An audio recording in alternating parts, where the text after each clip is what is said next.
Astro plus நேயர்களுக்கு வணக்கம்.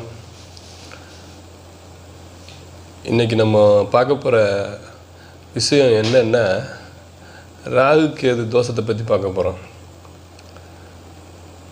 ராகு கேது பாவ கிரகங்கள், நிழல் கிரகங்கள், சாயா கிரகங்கள்னு சொல்லக்கூடிய இந்த ராகு கேது, இந்த ராகு கேது ஜோதிடத்திற்கு 800 வருடங்கள் ஆகிறது. அதுக்கு முன்னால் நம்ம ஜோதிடத்தில் ராகு கேதுங்கிற 2 கிரகங்கள் கிடையாது.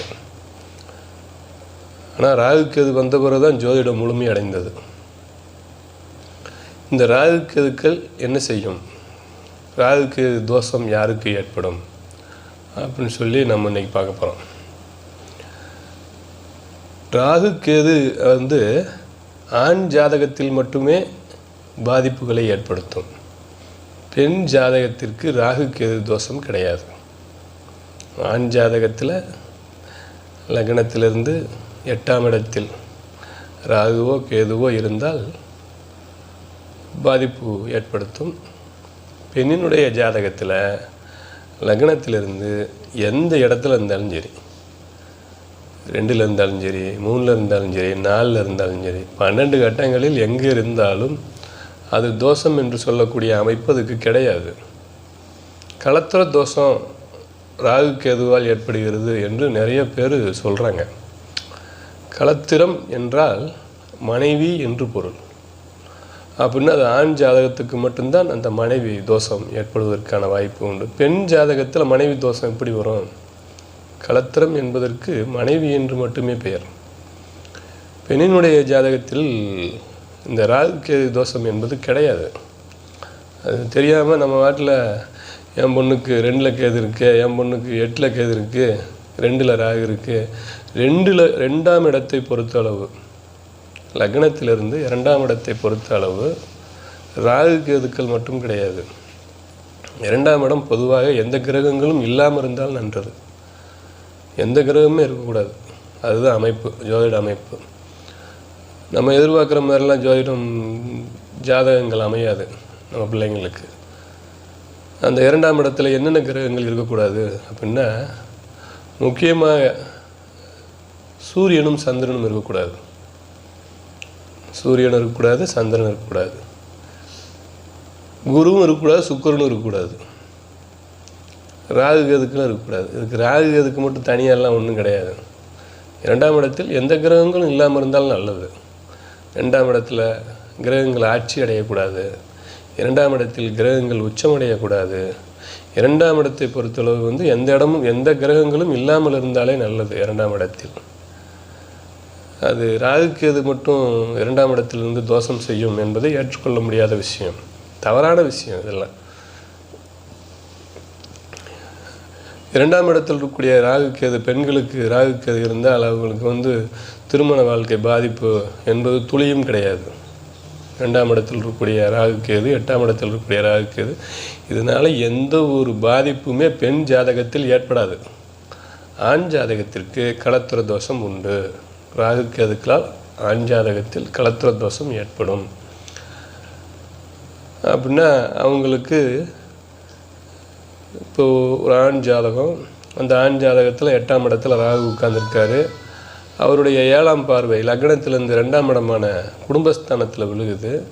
அப்படின்னா இந்த ராகுவும் கேதுவும் என்ன செய்யணும்னு இருக்காங்க அப்படின்னு பார்த்தோம்னா, பண்டைய நூல்களில் நம்ம பெரிய முனிவர்கள்லாம் சொன்ன விஷயம் என்ன அப்படின்னா, 8ஆம் இடத்தில் ஆண் ஜாதகத்தில் 8ஆம் இடத்தில் இருக்கக்கூடிய ராகு அவர் என்ன செய்கிறாருன்னா, மனைவியின் அந்த அமைப்பை, மனைவியின் உடல் நலனை, மனைவியினுடைய படிப்பு சம்பந்தமான விஷயங்களை, இதெல்லாம் அவர் கொஞ்சம் பாதிப்பை ஏற்படுத்துவார்.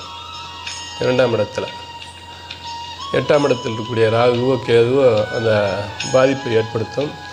மற்றபடிக்கு அதுக்கு ஈடான ஜாதகங்கள் அந்த காலகட்டத்தில் மணமகனுக்கு வலுவான நேரங்கள், நல்ல ஒரு யோகாதிபதியின் திசைகள் நடக்கிற மாதிரி இருந்துச்சுன்னா தாராளமாக செய்யலாம். நீங்கள் இப்போ ஆணுக்கு 8ஆம் இடத்துல கேது இருக்குது அப்படின்னா, ராகு இருக்குது அப்படின்னா, அந்த காலகட்டத்தில் இணைக்கிற ஜாதகங்கள் எப்படி இருக்கணும்னா, அந்த கணவனுக்கு வரக்கூடிய அந்த மாப்பிள்ளையின் ஜாதகத்தில் யோகாதிபதியினுடைய திசை அமையிற மாதிரி நடக்கிற மாதிரி இருந்துட்டால் அது ஓரளவுக்கு எந்த ஒரு பாதிப்பையும் ஏற்படுத்தாது. ராகுகேது எதுக்காக இந்த ஜோதிடத்தில் வைத்திருக்கிறார்கள் அப்படின்னா, ராகுகேதுக்குன்னு சொல்லி சொந்தமாக எந்த ஒரு குணமும் கிடையாது, சொந்த தன்மையும் கிடையாது. சில அது கிரகங்கள் கிடையாது, அது வளிமண்டலத்தில் 2 நிழல்கள். அந்த நிழலினுடைய அமைப்பை வைத்து தான் நம்ம அதை வச்சு சொல்கிறோம். அவங்க என்ன செய்கிறாங்க இந்த ஜாதகங்கள் அப்படின்னா, தாம்பத்திய உறவை சொல்லக்கூடிய விஷயத்தை இந்த ராகுகேதுக்களும் துல்லியமாக சொல்வார்கள். அதை நான் ரொம்ப டீட்டெயிலாக சொல்ல நான் விரும்பலை. ஆனால் விஷயம் இதுதான். இந்த ராகுகேது எதற்காக, அதை வச்சு நம்ம என்ன தெரிஞ்சுக்கலாம் அப்படின்னா, இந்த ராகுகேதுக்களை வைத்து ஆணினுடைய பெண்ணினுடைய அந்த தாம்பத்திய வாழ்க்கை, சந்தோஷமான வாழ்க்கையை பற்றி தெரிந்து கொள்வதற்கு முன்னோர்கள் நமக்கு ஏற்படுத்தி கொடுத்த 2 கிரகங்கள் ராகுகேது. அதுவும் ஆண் ஜாதகத்தில் மட்டும்தான் அது பாதிப்பு இருக்கும். பெண் ஜாதகத்தில் 2ஆம் இடத்தில் கேது இருந்தால் அது ஒன்றும் செய்யாது பெண் ஜாதகத்தில். அதேமாதிரி ஆணினுடைய ஜாதகத்தில் 2ஆம் இடத்துல குருவோ சுக்கிரனோ இருந்தால் கண்டிப்பாக குடும்பஸ்தானம் பாதிப்புக்குள்ளாகும். பெண் ஜாதகத்தில் அதுவும் கிடையாது. 2ஆம் இடத்தில் குருவோ சுக்கிரனோ இருந்தால் பாதிப்பை ஏற்படுத்தாது பெண் ஜாதகத்தில். நம்ம ஜவஹர்லால் நேருடைய ஜாதகத்தில் கூட 2ஆம் இடத்துல குரு தான் உட்கார்ந்துருக்கார். 2ஆம் இடத்தில் இருக்கக்கூடிய குரு வறுமையை கொடுக்கும்னு சொல்லி ஒரு அமைப்பு உண்டு. வறுமைன்னா பொருளாதார சம்பந்தம் மட்டும் நினச்சிடக்கூடாது. வறுமை என்பது ஒவ்வொருத்தர் மனசுக்கும் பொறுத்தளவு. ஒரு சிலருக்கு செலவில் சங்கடப்பாடுகள் இருக்கலாம், சிலருக்கு அன்பு செய்வதற்கு, அன்பாக கவனித்து கொள்வதற்கு ஆட்கள் இல்லாமல் அதில் வறுமை இருக்கலாம், தாம்பத்தியம் கிட்டாமல் போகலாம், இல்லை மனைவியினிடத்தில் அதுக்கான அமைப்புகள் பாதிப்புக்குள்ளாகலாம். இந்த மாதிரி விஷயங்கள் செய்யும். பாதிப்புன்னா உடனே வேறு மாதிரிலாம் நம்ம நினைக்க வேண்டிய அவசியம் இல்லை. இந்த ராகுகேது பற்றி தான் இன்றைக்கி நம்ம ஒரு வீடியோ போடணும்னு நினச்சிட்டு இருந்தோம். அது இன்றைக்கி சொல்லியிருக்கோம். ராகுகேதுவை பற்றி பயப்பட வேண்டிய அவசியம் இல்லை. பொதுவாக ராகுகேது நம்ம கோவில்பட்டி, சாத்தூர் இந்த ஏரியாவில் இது இவ்வளோ பெருசெல்லாம் இங்கே யாருமே நினைக்கல. ராகுகேது இந்த சென்னையிலேருந்து வரக்கூடிய ஜாதகங்கள், கோயம்புத்தூர்லேருந்து வரக்கூடிய ஜாதகங்கள், இவங்கெல்லாம் ராகுகேது அப்படின்னு மாறி சொல்கிறாங்க. அது தேவையில்லாத ஒரு விஷயம். ராகுகேது ஒரு முக்கியமான சாப்டருக்காக நம்ம எடுத்துக்கொள்ளப்பட்ட ஒரு 2 கிரகங்கள். அது தோஷத்தை கொடுக்கு, அதை கொடுக்கு, இதை கொடுக்கு அப்படிலாம் ஒன்றும் கிடையாது. ஆணுடைய ஜாதகத்தில் மட்டும் அது கணக்கில் எடுத்துக்கிட்டால் போதும். பெண்ணுடைய ஜாதகத்தில் ராகுகேது பற்றி நம்ம கண்டுக்க வேண்டிய அவசியமே கிடையாது. சில நேரங்களில் ராகுகேது தான் கடுமையான யோகத்தை கொடுப்பார்கள். அதையும் ஒதுக்கி வச்சிட முடியாது. ராகுகேதுங்கிறது கிரியா ஊக்கி. அது எந்த கிரகத்தோடு சேருதோ, இல்லை எந்த கிரகத்தினுடைய இடத்துல போய் நிற்குதோ, எந்த ராசியில் போய் நிற்குதோ, அந்த ராசிக்கு உண்டான அதிபதி யாரோ அவருடைய குணாதிசயங்கள், இந்த ராகுகேதுவை பார்க்கக்கூடியவர்களின் குணாதிசயங்கள், அவரோடு சேர்ந்திருக்கிற கூட்டு கிரக சேர்க்கையில் அதனுடைய அமைப்பு,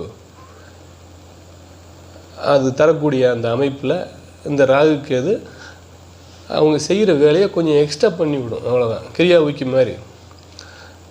அவ்வளோதான் இந்த ராகுகேதுனுடைய அமைப்பு.